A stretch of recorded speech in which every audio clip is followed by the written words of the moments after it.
కృష్ణునికి చప్పన్ భోగ్ ఎందుకు పెట్టారో తెలుసా? ఈ కథ తెలిస్తే భక్తితో మనసు నిండిపోతుంది.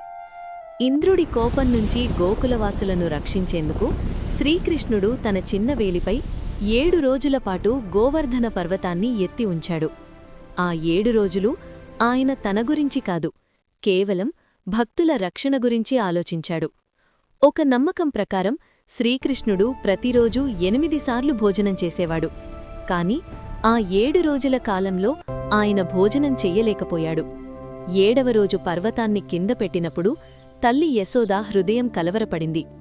నా లల్లుడు 7 రోజులుగా ఆకలితో ఉన్నాడే అని. అప్పుడు తల్లి యశోద ప్రేమతో ఇలా ఆలోచించింది. రోజుకు 8 సార్లు భోజనం చేస్తే 7 రోజులకు గాను 8 గుణించు 7 56. అలా ఆమె ప్రేమతో 56 రకాల వంటకాలు తయారుచేసి తన కృష్ణునికి భోగంగా సమర్పించింది. అప్పుడే పుట్టింది చప్పన్ భోగ్ అనే పవిత్ర సాంప్రదాయం.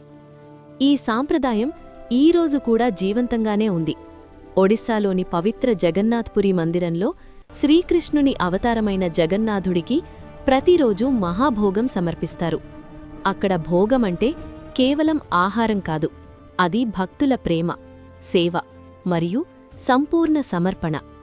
గోకులంలో తల్లి యశోద ప్రేమతో మొదలైన ఈ సాంప్రదాయం నేటికీ జగన్నాథ్పురిలో భక్తుల హృదయాలను తాకుతోంది.